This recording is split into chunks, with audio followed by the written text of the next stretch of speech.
नमस्कार दोस्तों, स्वागत है आप सभी का आप सबके अपने यूट्यूब चैनल फैक्ट नॉलेज में। दोस्तों, जैसा कि आप सबको पता है कि हम लोग प्रीवियस ईयर के क्वेश्चन की सीरीज हमने शुरू की है।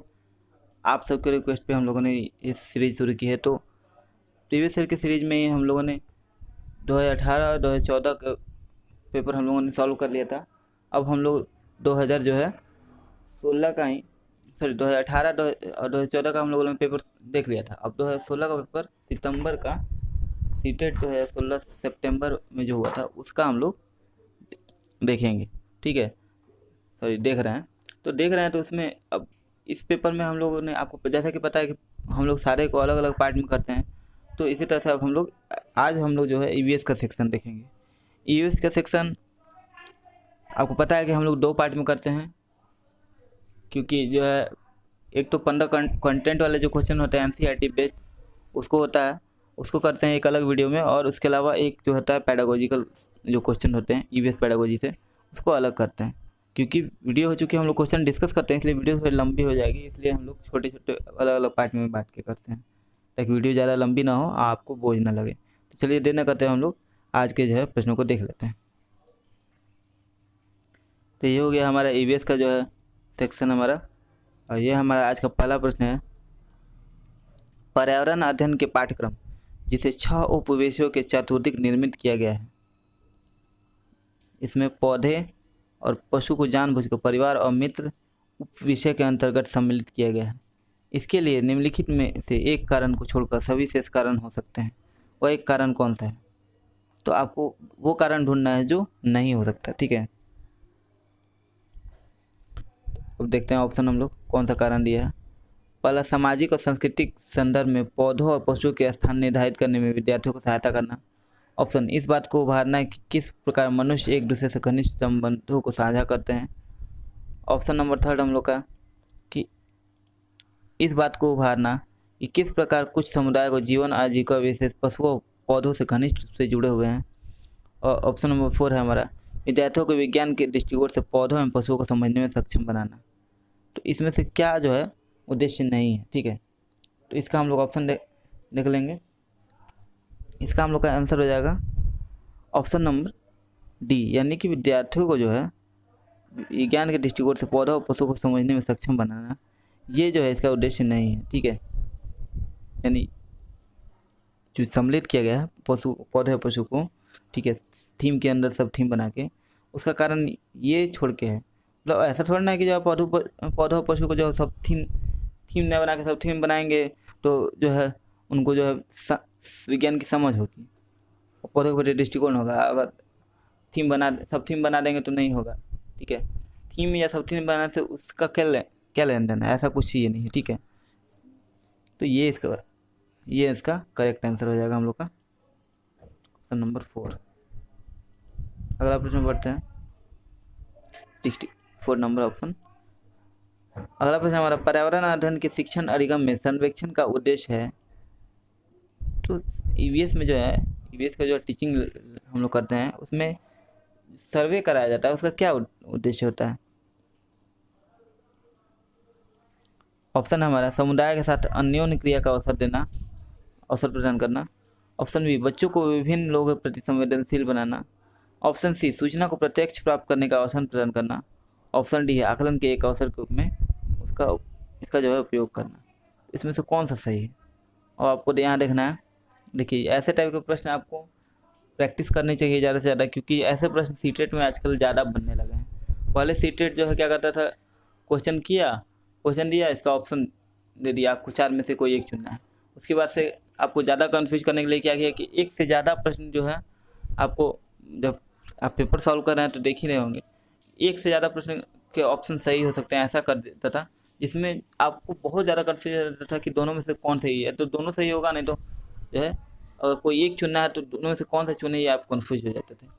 और इस बार जो है अब देखते हैं कि ऐसे टाइप के प्रश्न ज़्यादा बनते हैं जिसमें ऑप्शन नंबर 1 2 3 4 4 दिया रहेगा, चारों में से कौन सही है, 2 सही है, 3 सही है, चारों सही है, कौन सा सही है। तो आपको इसमें से चूज करना होता है। इसका आंसर हम लोग का हो जाएगा ऑप्शन नंबर हमारा ए, यानी कि A B C D जो है सभी सही है हमारा, यानी कि जो है पर्यावरण अध्ययन में जो हम लोग सर्वेक्षण करते हैं उसमें समुदाय के साथ अन्योन्य क्रिया का अवसर भी मिल जाता है, इंटरेक्शन का अवसर मिलता है। इसके अलावा बच्चों को विभिन्न लोगों के प्रति संवेदनशील भी बनाते हैं। विभिन्न लोग से मिलते हैं तो उसके प्रति संवेदनशील बनते हैं, उनके प्रति संवेदना आती है और सूचना को जो है प्रत्यक्ष रूप से भी प्राप्त करते हैं। बिल्कुल जब सामने डायरेक्ट कांटेक्ट में आएंगे तो डायरेक्ट उनको सूचना मिलेगी, ठीक है, जो भी चीज़ जानकारी हासिल करना चाहते हैं। और अगला ऑप्शन है आकलन के अवसर में इसका उपयोग भी किया जाता है। बिल्कुल सही है, इसका उपयोग किया जाता है क्योंकि आकलन के रूप माने जाए बच्चे के, ठीक है, बच्चे भी अपनी जो है जा करके पता लगाएंगे, ठीक है, और आप पता लगा सकते हैं कि बच्चे में क्या क्या क्षमता है, उसका जो कौशल कैसा है, वो जा करके लोगों से जो है जानकारी जुटाने में कैसे वो करता है, उसका कौशल कैसा है, वो बातचीत की कला कैसी होती है, ठीक है। तो ये सारी चीज़ें उसमें पता लगाई जा सकती हैं, ठीक है। अगले प्रश्न पढ़ेंगे। अगला प्रश्न है, देखिए अगला प्रश्न पैसे टाइप का दिया है। शिक्षक द्वारा प्रदर्शित एक कटोरे में पानी उबालने और उसका वाष्पीकरण हो जाने के प्रयोग को देखने के बाद 7 से 8 वर्ष के बच्चों द्वारा दिए गए उत्तर इस प्रकार है। ऑप्शन पानी गुम हो गया, ऑप्शन बी कटोरे ने पानी सोख लिया, मतलब ऑप्शन नहीं सॉरी, ये जो उन्होंने उत्तर दिया है तो कुछ उत्तर इस प्रकार हैं, उसमें से कुछ उत्तर दिया है। तो पहला ऑप्शन उत्तर है कि पानी गुम गया, दूसरा कटोरे ने पानी सोख लिया, फिर आग ने पानी पी लिया, ऑप्शन डी भगवान ने पानी पी लिया। तो ये चार तरह के जो मोस्ट कॉमनली क्वेश्चन है। अब आपको ये बताना है, ठीक है, इसी पैसे से 3 क्वेश्चन बनेंगे, यहाँ दिया है कि इसी से आपको जो है 63 से 65 तक प्रश्न बनेंगे, ठीक है। तो अब आपको ये बताना है कि ये उत्तर जो है बच्चों उनके विचारों के बारे में क्या बताता है। तो बच्चे ये चारों उत्तर बता रहे हैं, चारों में उत्तर जो है बच्चे के बारे में क्या आपको विचार बताता है। तो पहला है बच्चों के उत्तर तर्क संगत नहीं है, ऑप्शन बी हमारा बच्चों की सोच जो है गलत है, और थर्ड नंबर ऑप्शन है बच्चे अच्छा अवलोकन नहीं कर पाते, और 4 नंबर ऑप्शन है वाष्पीकरण के बारे में बच्चों के विकल्पी विचार है। इसका आंसर क्या हो जाएगा हम लोग का, इसका आंसर हो जाएगा ऑप्शन नंबर डी, यानी वाष्पीकरण के बारे में जो है बच्चों के विकल्पी विचार है, ठीक है।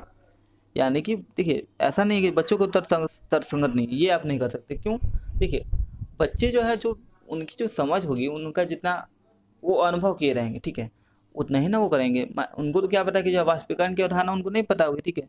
अब बच्चों की सोच गलत है, सोच तो गलत हो ही नहीं सकती ना। बच्चे जो है वो ज्ञान का निर्माण करते हैं, ठीक है, तो उनकी सोच गलत नहीं हो सकती। आपको उनकी सोच को सही दिशा देनी होती है, सोच उनकी सही होती है, ठीक है, बस आपको सोच को सही दिशा देनी होती है। सुविधादाता हैं आप, ठीक है, फैसिलिटेटर हैं, तो आपको जो है उनको एक डायरेक्शन देना होता है। अब बच्चे अच्छा अवलोकन नहीं कर पाते, ऐसा तो नहीं। आग जो है मान लीजिए पानी जो है सूख गया, तो अब पानी जो है इवेपोरेट हो गया, ये उनको पता नहीं है, तो अवलोकन नहीं किया तो उनको पता कैसे चला कि पानी जो है गायब हो गया, ठीक है, पानी नहीं है, उनको वो अवधारणा नहीं पता था इसके बारे में।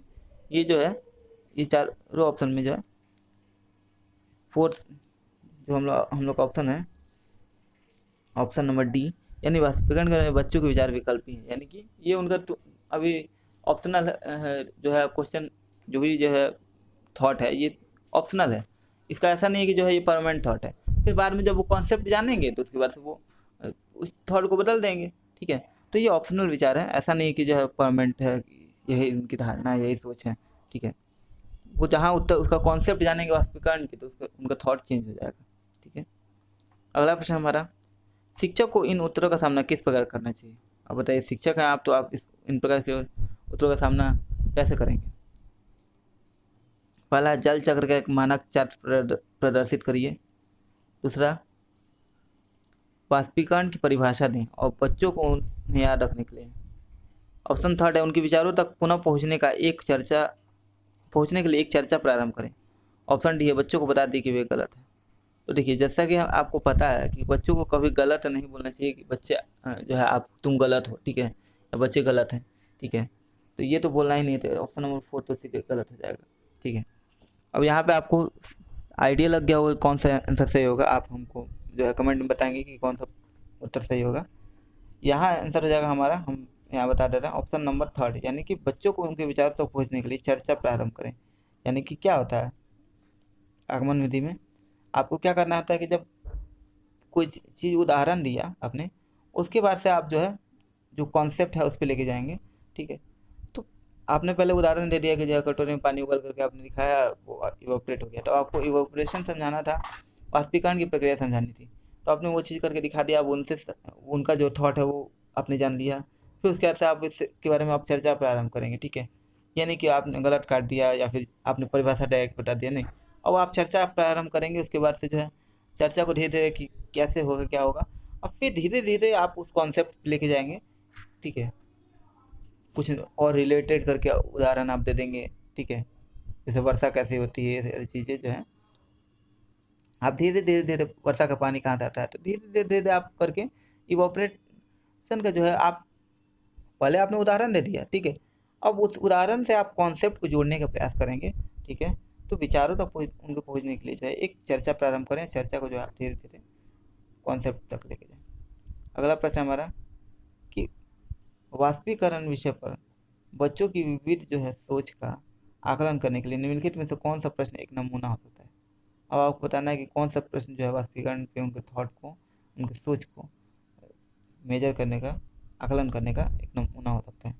ऑप्शन हमारा है, क्या होता है यदि जल चक्र होता ही नहीं। ऑप्शन बी, जल चक्र के क्रम के सोपानों की सूची बनाइए। ऑप्शन सी, जल का आरेख बनाइए, सॉरी जल चक्र का आरेख बनाइए, उसे नामित कीजिए। और डी नंबर ऑप्शन है, जल के 5 लाभ लिखिए। तो इसका आंसर क्या हो जाएगा, इसका आंसर हो जाएगा हमारा ऑप्शन नंबर ए, यानी कि जो है क्या होता है यदि जल चक्र होता ही नहीं।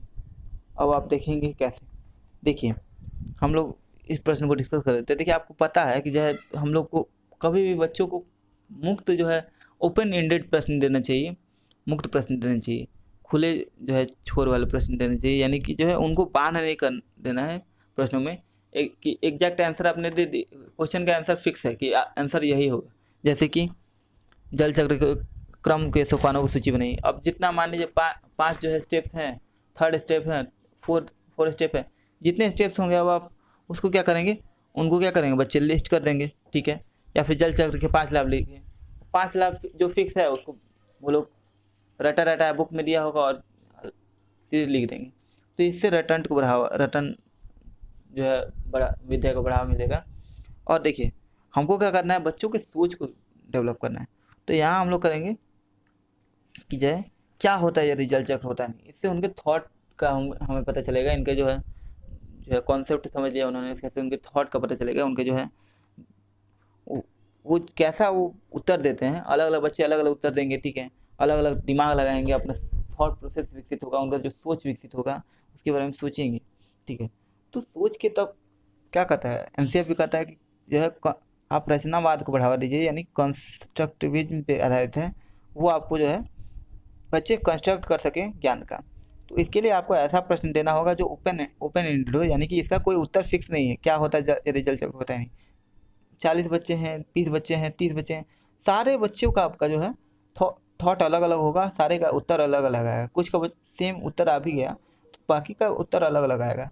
अगर आपने मान लीजिए कि जल चक्र के 5 लाभ लिखे, तो 5 लाभ जो है वही ना 20 बच्चे या 30 बच्चे जो भी हैं, 40 बच्चे हैं, वो 40 बच्चे आपको सेम आंसर लिख के दिखाएंगे, उनमें उनका थॉट का पता हमें कहाँ से चलेगा। लेकिन जहाँ अगर आप ये लिखते हैं कि यदि जल चक्र होता ही नहीं, क्या होता अगर ये जल चक्र नहीं होता, तो इसमें सब अपना अपना थॉट लगाएंगे कि हाँ, मान लीजिए कोई कहेगा कि जो है बारिश नहीं होता, कोई कहेगा कि फसल नहीं उपजेगा, कोई कहेगा कि जो है पानी की आपूर्ति नहीं हो पाती, कोई कहता नदी सूख जाएंगे। तो ये 4 अलग अलग जो है थॉट बच्चों के पता चलेंगे हमें। अगले प्रश्न बढ़ते हैं। अगला प्रश्न हमारा देखिए मैप वाले प्रश्न आ गए आपके। मैप के प्रश्न को आपको बहुत सावधानी से सॉल्व करना होगा। देखिए मैप का प्रश्न 1 नंबर का बिल्कुल फ्री का होता है, ठीक है। ईवीएस के पेडागोजी आप जब पढ़ोगे तो उसमें आपको मैप का प्रश्न उससे कॉन्सेप्ट दिया है कि आपको बच्चों को मैप के बारे में समझाना है, ठीक है। तो एक प्रश्न मैप के तो फिक्स हैं। मैं कोशिश करूँगा कि आपके लिए जो है एक सेशन लाऊँ, एक जो है वीडियो बनाऊँ, जिसमें जो मैप से संबंधित जितने प्रश्न जो प्रीवियस ईयर में पूछे हैं सारे एक में कंबाइन कर दूँ। इसके अलावा कुछ और अदर क्वेश्चंस को ऐड करूँ जो है मैप में जो है पूछे जा सकते हैं, या फिर ऐसे टाइप के प्रश्न भी बनते हैं, ठीक है। तो उन प्रश्नों को भी मैं ऐड कर दूं और अच्छे से आपको समझा दूं कि मैप वाले प्रश्नों को कैसे सॉल्व करना है आपको, ठीक है। लेकिन यहाँ मैं आपको मैप विथ मैप के साथ आपको इस प्रश्न को हल करूँगा, जैसे कि मैंने पहले के वीडियो में आपको प्रॉमिस किया था कि आपसे ऐसे प्रश्न जो भी आएंगे मैप वाले उसको मैं आपको मैप पे ले जाकर दिखाऊंगा।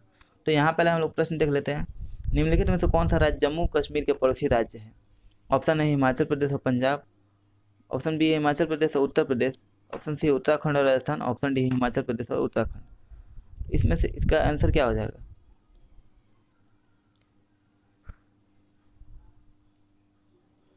तो इसका हमारा आंसर हो जाएगा ऑप्शन नंबर ए, यानी कि जो है हिमाचल प्रदेश और पंजाब। ये जो हमारा करेक्ट आंसर हो जाएगा। अब देखिए मैप पे हम इसको लेके चलते हैं, आपको दिखाता हूँ कि जो है पूछा है कि जम्मू कश्मीर का पड़ोसी राज्य कौन सा है। हालांकि जम्मू कश्मीर का अब जो है आपको पता है जम्मू कश्मीर राज्य रहा नहीं, वो तो यूटी हो गया है। ठीक है, पहली बात तो ये यूटी हो गया है, लेकिन फिर भी प्रश्नों को बदल के तो दे सकता है ना। इसके अलावा यूटी हो गया है, फिर आपको जो है और जम्मू कश्मीर का पड़ोसी राज्य कौन सा, मतलब यूटी में भी देखें राज्य या केंद्र शासित प्रदेश अगर ऐसा करके स्लैश करके देता है तो उसमें आपको देगा लद्दाख भी ऑप्शन में देगा। ठीक है, चलते हैं मैप पे। तो देखिए यहाँ हो गया आपका जम्मू कश्मीर। ठीक है, ये आपको जम्मू कश्मीर हो गया और बोल रहा है कि इसके जो है पड़ोसी राज्य कौन सा है। तो आप सीधे देख रहे हैं कि इसका पड़ोसी राज्य पंजाब हो गया, पहला तो पंजाब हो गया और दूसरा हिमाचल प्रदेश यहाँ लिखा हुआ है। ये दोनों पड़ोसी राज्य हो गए और ऑप्शन में था यूपी। तो देखिए उत्तर प्रदेश, देखिए उत्तर प्रदेश तो यहाँ है। ठीक है, उत्तर प्रदेश तो होगा नहीं क्योंकि जम्मू कश्मीर से दूर है। फिर उत्तराखंड, तो हिमाचल प्रदेश के बाद आता है उत्तराखंड, तो ये भी इसका पड़ोसी राज्य नहीं होगा।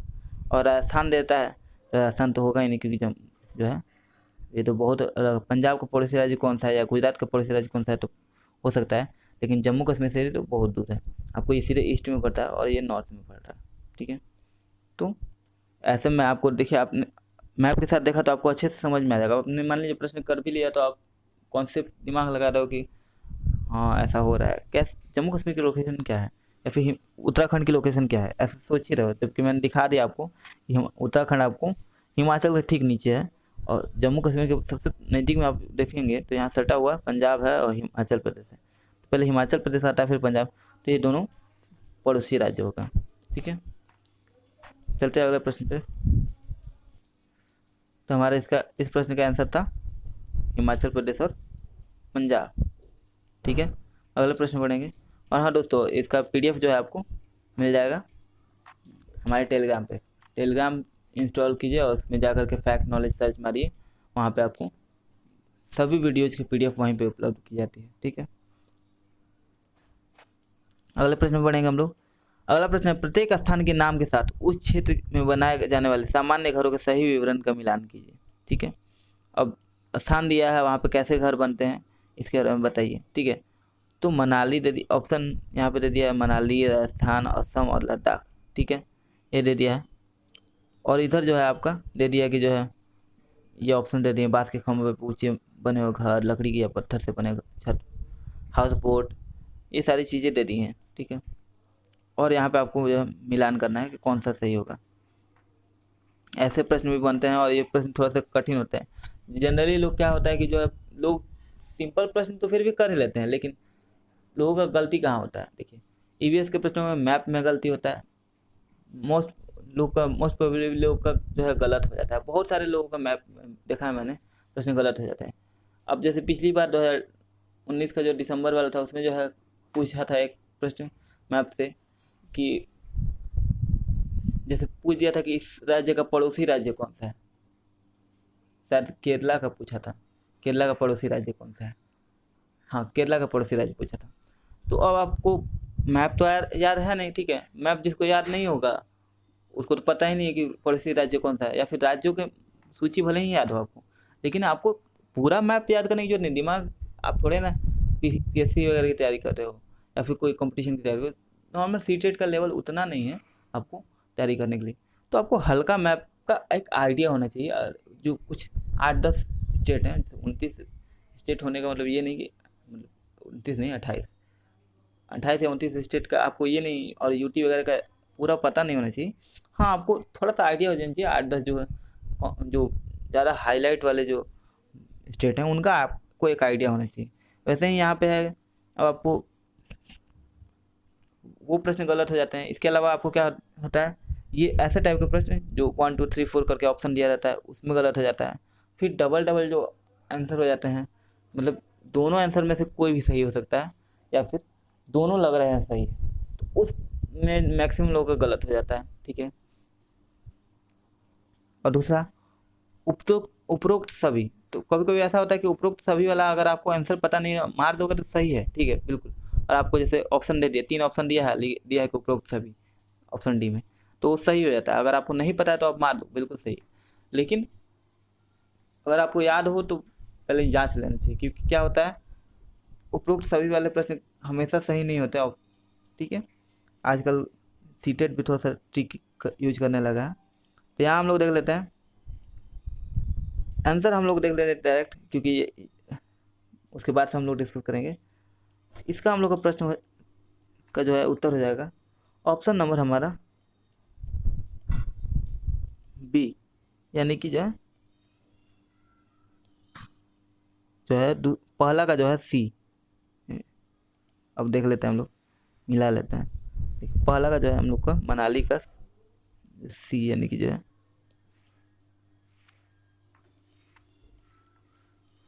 सॉरी हाँ पहला का सी।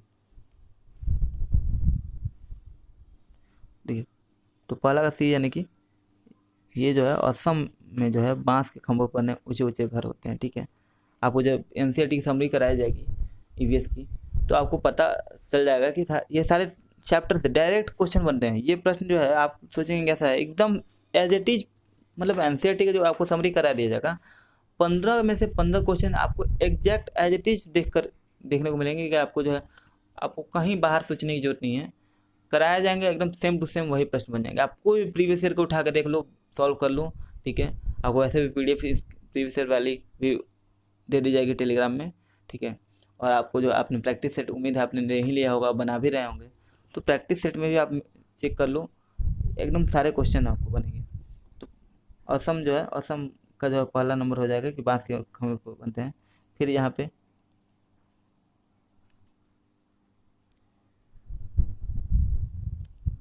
फिर ए का जो है दूसरा, यानी कि जो है यानी कि मनाली का जो है, मनाली में पत्थर या लकड़ी से बने ढालू छत वाले बनते हैं, क्योंकि मान जो कि जो है बारिश वगैरह होती है। ठीक है, या फिर जो है बर्फ़ गिरती है, मोस्टली वहाँ ठंडा मौसम है तो वहाँ बर्फ़ गिरती है, तो बर्फ़ जो है होगा तो वो ढलवा जो छत रहता है ढलान वाले लकड़ी के, उससे नीचे गिर जाएगा। ठीक है, बी का जो है 4, बी का 4। तो यहाँ देख लेते हैं बी का जो है वो राजस्थान में जो है, अब होता है राजस्थान में गर्मी होती है, तो राजस्थान में जो है मिट्टी के घर बनते हैं और उनकी छतें जो है कटीली झाड़ियों से छाई रहती हैं। सी का 1 हो गया। और यहाँ पे डी का जो है 5, यानी कि जो है लद्दाख में जो है पत्थर से घर बनते हैं और जिनके फर्श जो है छतें जो होते हैं लकड़ी से बने होते हैं, फर्श से छत लकड़ी से बना होता है और पत्थर से घर बने होते हैं। आपको याद हो तो आपने एक, मैं मूवी का एक उदाहरण ले लूँगा, आपने जनरली आप जो है मूवी का जो है से रिलेट किया जाए तो आपको जल्दी याद हो जाता है। और वैसे भी हम लोग का जो है एमसीएफ को आता भी है कि आपको बाहर की दुनिया से जोड़ना, तो उसके अनुसार में मैं आपको बताता हूँ कि मूवी भी आई थी, शायद आपने देखी भी हो, शिकारा करके कोई मूवी थी, तो उसमें भी आपको देखिए मूवी सिर्फ इंटरटेनमेंट के लिए नहीं देखा जाता है, इंटरटेनमेंट तो ठीक है, लेकिन उसके अलावा अगर आप उससे कुछ सीख सकते हैं अच्छी चीज़ें तो आपको सीखनी चाहिए।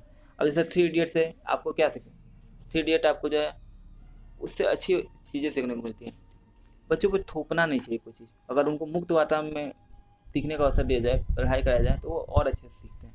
पहली बात ये रटन विद्या को बढ़ावा नहीं देना चाहिए, नहीं तो अर्थ का अनर्थ हो सकता है। दूसरी चीज़, तीसरा, आप तारे ज़मीन पे देखेंगे तो उसमें जो है अधिगम अक्षमता के बारे में बताया गया है, आपको पढ़ना भी है, सीटेट के सिलेबस में है।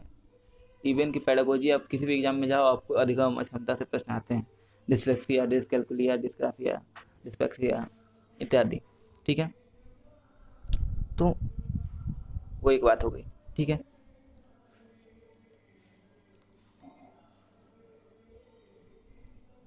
पहले प्रश्न में पढ़ते हैं, पशु की त्वचा पर विभिन्न पैटर्न और डिजाइन जो है ऑप्शन उनकी शारीरिक शक्ति को इंगित करते हैं। ऑप्शन बी परावर्तित प्रकाश के कारण होते हैं। ऑप्शन सी उनकी त्वचा पर बालों के कारण होते हैं। ऑप्शन डी जलवायु के कारण होते हैं जिसमें वे रहते हैं। तो इसका आंसर हो जाएगा ऑप्शन नंबर डी, यानी कि जो है जलवायु के कारण होता है जिसमें वे रहते हैं। तो पशु की त्वचा जो है उस पर जो भी बाल होता है, मान लीजिए कि जिराफ का है, ठीक है, जिराफ का जैसा पैटर्न होता है, जेबरा का जैसा होता है, चीता का जैसा होता है, तो वो पैटर्न आखिर क्यों होता है?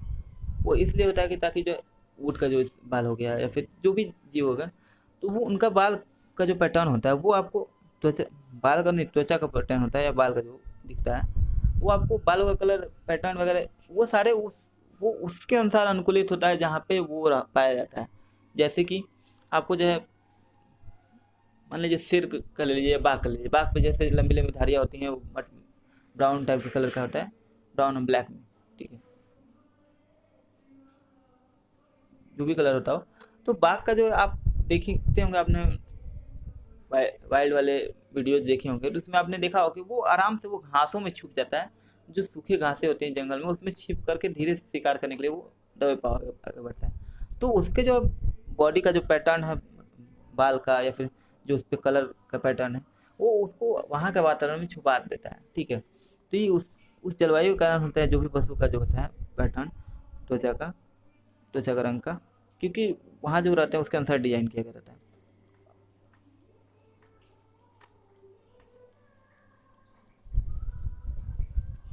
अगला प्रश्न है, जो व्यक्ति कम से कम 25 वर्षों से रह रहे हैं उसका उस भूमि पर उसमें पैदा होने वाली वस्तु पर अधिकार है। यह जनादेश किसके द्वारा जो है दिया गया है? ऑप्शन है भारतीय जंगल अधिनियम 1927। ऑप्शन जो है सेकंड है जंगल अधिकार अधिनियम 2007। ऑप्शन नंबर थर्ड है भूमि अधिग्रहण अधिनियम 1894। और 4 नंबर है संविधान अनुसूचित जाति आदेश जो है संशोधित विधेयक 2012। तो इसमें से आंसर कौन सा हो जाएगा? तो इसका आंसर हो जाएगा हम लोग का ऑप्शन नंबर बी, यानी जंगल अधिकार अधिनियम 2007 के अनुसार जो व्यक्ति 25 साल तक किसी भूमि पर रहता है, ठीक है, या उससे ज़्यादा समय तक, तो उस जंगल भूमि पर और उसमें पैदा होने वाली वस्तु पर जो है उसका अधिकार होता है, ठीक है। दोस्तों एक चीज़ और मैं आपको बता दूं, आपको कभी कभी बोरियत लगती होगी कि मैं कितना लंबा जो है खींच दे रहा हूँ डिस्कशन को। देखिए मैं आपको जो है आपको ये जो भी चीज़ें मैं बोलता हूँ ये चीज़ें आपको ध्यान से सुननी होती हैं। आप एक कैजुअल लेके चलिए, हम लोग यहाँ पढ़ रहे हैं क्या? पढ़ने से ज़्यादा हम लोग सीखने आए हैं, ठीक है। हम लोग एक दूसरे से सब सीखने आए हैं, ठीक है। हम लोग शिक्षक, अब ऐसा आप बच्चे तो हो नहीं कि जो है नहीं मैं आपका वो पहली दूसरी कक्षा वाला शिक्षक कि मैं आपको एकदम बैठा लूँ कि हाँ बैठो चुपचाप ये कर लो। पहले वाला समय भी नहीं है, ठीक है। आजकल बच्चों को भी खेल के माध्यम से पढ़ाया जाता है, तो मैं भी जो पढ़ाता हूँ वो डिस्कस करता हूँ आपको रिलेट कर करके। दूसरे जो मैं आपको एक्स्ट्रा चीज़ें डिस्कस करता हूँ उन चीज़ों से आप जाएंगे जब एग्जाम में तो आपके प्रश्न बनेंगे और आप जब सॉल्व करोगे तो आपको वही चीज़ें आपको जो याद रहेंगी।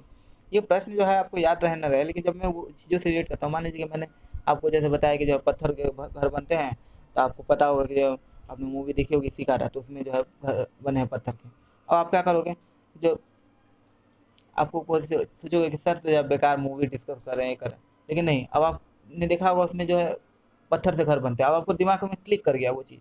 जब आप एग्जाम में जाओगे अगर आपको प्रश्न बनेगा तो पत्थर के घर कहाँ बनते हैं ये प्रश्न बन भी जाता है, ठीक है। बना भी है शायद पिछले ईयर के प्रश्न को मैं सॉल्व करा रहा हूँ, उसमें आपको मिल भी जाएगा। पत्थर से जैसे अभी देख लिया कि घर कहाँ बनते हैं, तो आपको तुरंत दिमाग में क्लिक कर जाएगा कि जो है पत्थर के घर जो है लद्दाख में बनते हैं, ठीक है। क्योंकि जब लद्दाख और कश्मीर वगैरह जो एरिया है उस रीजन में ठंड बहुत ज़्यादा पड़ती है, इसलिए पत्थर के घर बनते हैं, ठीक है। तो फर्श वगैरह जो है वो सर लकड़ी की बनी होती है। तो ये चीज़ आपको दिमाग पे जो है क्लिक कर जाएंगी। और जो है देखिए अगर आप चीज़ों को रिलेट करके नहीं पढ़ोगे तो आ करके रटने से कोई फ़ायदा नहीं है, और ना ही हम लोग रटने को प्रमोट करते हैं। सीखिए और समझिए, समझने जितना आप समझेंगे, पेडागोजी समझने की चीज़ है, रटने की नहीं, ठीक है। और अगर आप रटना चाहते हैं, सीधी बात तो ये है कि रटना चाहते हैं तो रटने के लिए आपके पास पूरा मटेरियल है, आपका बुक पढ़ा है, प्रैक्टिस सेट उठा के सॉल्व कीजिए, वो तो ज़रूरी है ही। इसके अलावा आप पूरा बुक उठा के अपना जो भी टीचिंग आपने ये किया DLED B.Ed जो भी किया उसका बुक उठा के पढ़िए, ऑनलाइन मटेरियल उपलब्ध है, आप पूरा रटो, ठीक है। लेकिन हम लोग यहाँ समझने आते हैं, क्वेश्चन को समझेंगे नहीं जब तक सॉल्व नहीं कर पाएंगे, आगे उसका कोई मतलब नहीं बनता है प्रीवियस ईयर कराने का। तब अगला प्रश्न, निम्नलिखित में से मच्छर द्वारा फैलने वाले रोगों का समुच्चय यानी सेट कौन सा है? तो हम लोग देख लेते हैं यहाँ पे। ऑप्शन है मलेरिया, HIV एड्स और डेंगू। ऑप्शन नंबर सेकंड है HIV एड्स हैजा डेंगू। ऑप्शन नंबर थर्ड है dengue malaria chikungunya. Option number D है मियादी बुखार हैजा चिकनगुनिया। तो देखिए इसका आंसर हो जाएगा ऑप्शन नंबर हमारा। आप अपना राइट आंसर कमेंट बॉक्स में लिखेंगे, ठीक है। हम लोग का अगला ऑप्शन जो है, जब भी मैं प्रश्न करा रहा हूँ तो देखिए वीडियो को पॉज कर लीजिए, प्रश्नों को मैं पढ़ ही दे रहा हूँ, लेकिन फिर भी अगर आप पढ़ना चाहें तो वीडियो को पॉज करके पढ़ लीजिए। उसका आंसर जो है कमेंट बॉक्स में लिखिए फटाक से, ठीक है, कि आपको कौन सा ऑप्शन सही लगता है। उसके बाद से जब मैं उसका आंसर बता दूंगा, तो अगर आपको सही होता है तो अच्छी बात है, अपनी पीठ पत्थर पर फाड़ लीजिए खुद से, और अगर गलत होता है तो उस चीज़ को माइंड में नोट कर लीजिए। डिस्कशन में करता हूँ, फिर उसके बाद क्यों सही होगा उसको नोट कर लीजिए, उसको दिमाग में बैठा लीजिए।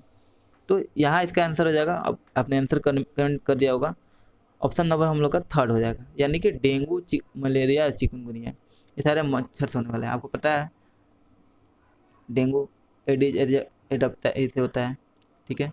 मलेरिया मादा एनाफिलीज मच्छर से होता है। चिकनगुनिया भी जो है मच्छर से होता है, लेकिन मलेरिया तो मच्छर से होता है, यहाँ HIV एड्स और दिया है डेंगू, तो यहाँ दो मच्छर जो वाले रोग हो गए, और बाकी जो है HIV एड्स ये सारे मच्छर से नहीं होते हैं। आपको पता है ये वायरस से होता है, राइनो वायरस से, वरना अगर मच्छर से होते रहता तो सारी दुनिया एड्स से जो है संक्रमित हो चुकी होती। जिस तरह लोग मलेरिया से मरते हैं और जितना डेंगू और मलेरिया से मरते हैं, उस अगर एड्स भी अगर मच्छर से फैलने लगे तो आधी दुनिया तो आधी आज जो कोरोना की स्थिति है वही स्थिति उस इनफैक्ट उससे कहीं ज़्यादा खतरनाक स्थिति उत्पन्न हो जाती, ठीक है, क्योंकि मच्छर हर जगह पाए जाते हैं फिनलैंड को छोड़ के। ये भी एक जीके का प्रश्न है कि कहाँ नहीं पाया जाता है मच्छर। अगला प्रश्न है, घटपर्णी पौधा निफेंथीज जो है, इसके बारे में जो है स्टेटमेंट दिया 4, और आपको बताना है कि कौन सा सही है। देखिए ये सारी चीज़ें आपको निफेंथीज से प्रश्न आपको 2019 में भी पिछले साल का जो प्रश्न रहता है आपने देखा होगा, आपको मैं कराऊंगा तो मैं दिखाऊंगा। ये प्रश्न एकदम एज इट इज प्रश्न उठ करके 2019 में दिसंबर वाले पेपर में दे दिया है, ठीक है। तो प्रश्न रिपीट होते हैं। देखिए प्रीवियस ईयर का क्वेश्चन करने का मतलब ये है कि आपको प्रश्न इससे काफ़ी रिपीट हो जाएंगे, नहीं भी रिपीट होंगे तो कुछ चेंज करके इसमें मॉडिफाई करके डाल देगा, या फिर आपको अगर आपने क्वेश्चन सिर्फ किया नहीं है, डिस्कशन करके समझा है, तो आपको उससे भी प्रश्न जो भी बनेंगे रिलेट करके वो आपको बन जाएंगे। अब यहाँ पे देख लीजिए, ऑप्शन देख लेते हैं। भारत में नहीं पाया जाता घटपर्णी का पौधा। ऑप्शन बी, मेढक कीड़े चूहों को चालाकी से फंसा के खा जाता है। ऑप्शन नंबर थर्ड है, कीड़े मकोड़ों को आकर्षित करने के लिए उच्च तरंग की ध्वनि निकालता है। ऑप्शन नंबर डी है का जो है मुंह छोटी कंटियों से ढका होता है। इसका आंसर हो जाएगा हमारा ऑप्शन नंबर हमारा बी।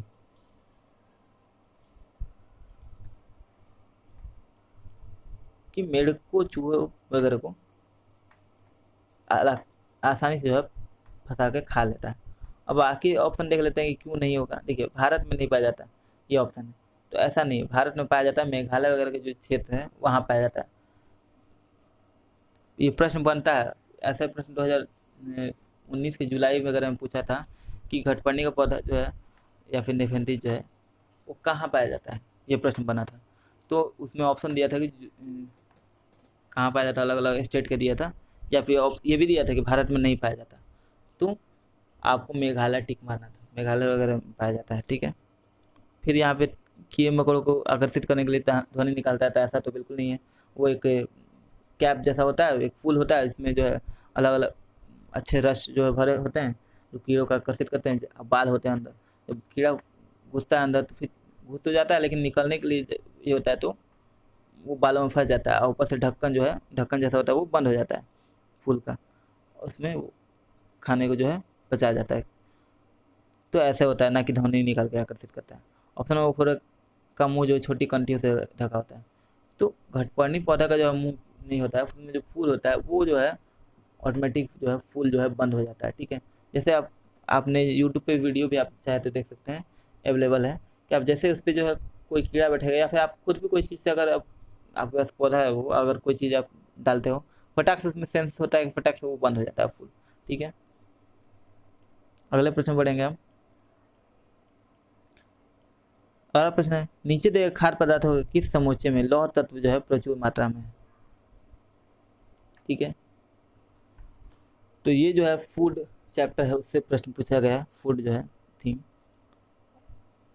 ऑप्शन है आंवला पालक आलू, ऑप्शन बी है आंवला आलू टमाटर, ऑप्शन सी है बंद गोभी भिंडी गुड़, ऑप्शन डी है आंवला पालक गुड़। तो देखिए, आपको एक चीज़ तो पता होगी, आपको 100% बाकी सारी चीज़ें पता होना हो।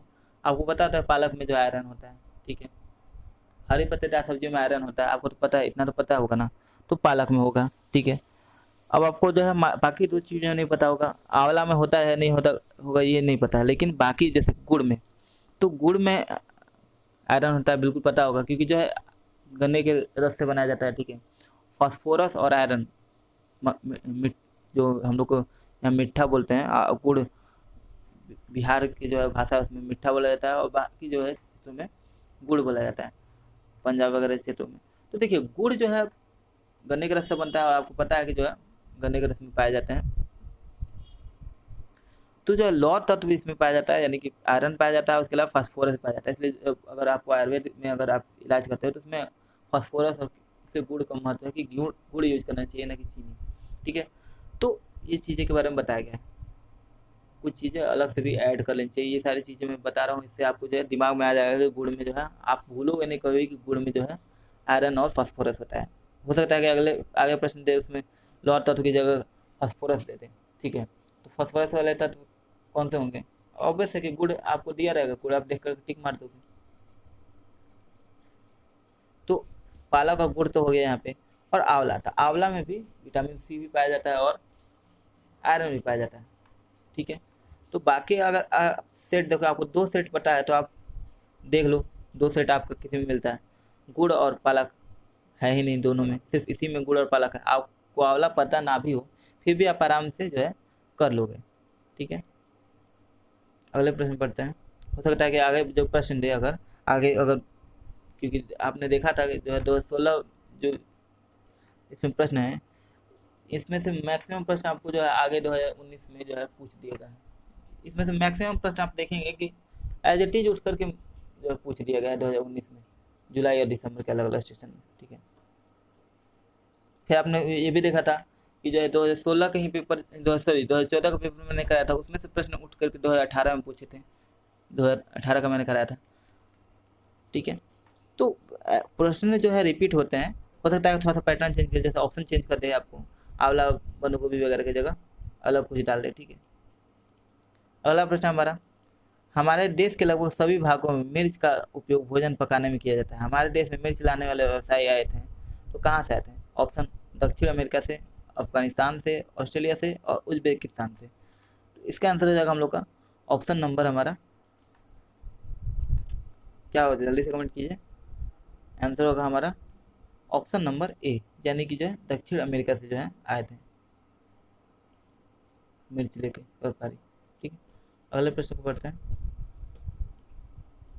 अगला प्रश्न है, निम्नलिखित में से कौन सा पक्षी जो है कैक्टस पौधे के बीच अपना घोंसला बनाता है? ऑप्शन बया, ऑप्शन सी कलचिड़ी, ऑप्शन बी कलचिड़ी, ऑप्शन सी है फाख्ता, ऑप्शन डी है शकरकोरा। इसका आंसर आ जाएगा ऑप्शन नंबर सी, यानी कि जो है फाख्ता जो है, जिसको हम लोग हर्मिंग बर्ड कहते हैं इंग्लिश में, उसको जो है इंग्लिश हम लोग देख ही लेते हैं, फिर फाख्ता डब डब भी कहते हैं, या फिर हर्मिंग बर्ड भी। एक्चुअली ये फाख्ता जो है एक जो है कैटेगरी टाइप का है। डब डब जो है एक चिड़िया ही नहीं है, आपने देखा होगा, डब एक ये है, डब में बहुत सारी आते हैं, मॉर्निंग डब आती है और भी बहुत सारी डब चिड़िया आती हैं। ठीक है, इसमें एक हर्मिंग बर्ड जो है आपने चिड़िया देखा होगा, वो भी जो है आपको झाड़ियों के बीच जो है घोंसला बनाती है। ठीक है, अगले प्रश्न पढ़ेंगे, एनसीईआरटी में दिया हुआ है, आप सीधे फाख्ता याद रखें। ठीक है, फाख्ता का नाम जो है हार्मिंग बर्ड भी। अब हार्मिंग बर्ड के बारे में बात कर ही ना हो तो एक चीज़ और डिस्कस करूँ कि हार्मिंग बर्ड पीछे की तरफ से भी उड़ सकती है और वो एक जगह टिक के जो है हवा में उड़ते हुए एक जगह रुक सकती है और वो फूलों का रस चूसती है। ठीक है, ये सारे प्रश्न आपको इसमें से बन सकते हैं। पहला प्रश्न है, किसी पशु के विषय में नीचे दिए गए विवरण को पढ़िए और उस पशु को पहचानिए। तो पशु का विवरण दिया है, आपको जो है पहचानना है देख के। तो पहला ऑप्शन है हमारा, यह भालू जैसा दिखता है, सॉरी पढ़ लेंगे हम लोग, यह भालू जैसा दिखता है परंतु भालू नहीं है। यह दिन के लगभग 17 घंटे वृक्ष की शाखाओं से उल्टे लटक कर सोता है। यह जिस वृक्ष पर सोता है उसकी पत्ते खाता है, लगभग 40 साल तक जीवित रहता है। ऑप्शन देख लेंगे कौन सा है। ऑप्शन है हमारा चिंपैंजी, पैंडा, स्लॉथ और लंगूर। तो इसका आंसर क्या हो जाएगा, कमेंट में जल्दी से जल्दी लिखिए। ठीक है, आपको कौन सा लगता है। इसका आंसर हो जाएगा हम लोग का स्लॉथ, यानी कि जो है स्लॉथ जो है वो भालू की तरह दिखता है, आपको आपने देखा होगा। ठीक है, नहीं देखा तो मैं दिखा देता हूँ।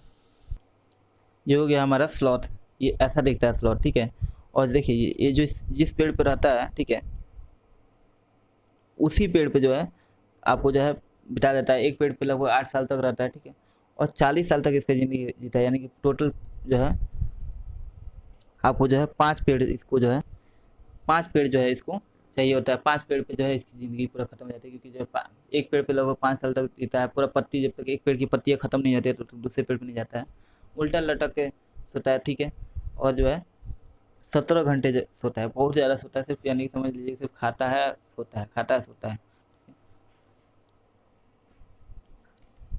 इसकी पूरी ज़िंदगी पेड़ पे ही कट जाती है। तो आज का हमारा सेशन जो है ये भी प्रश्न हम लोग कर लेते हैं। एक काम करते हैं, हम लोग पूरा जो है 30 प्रश्न एक ही वीडियो में कर लेते हैं। ठीक है,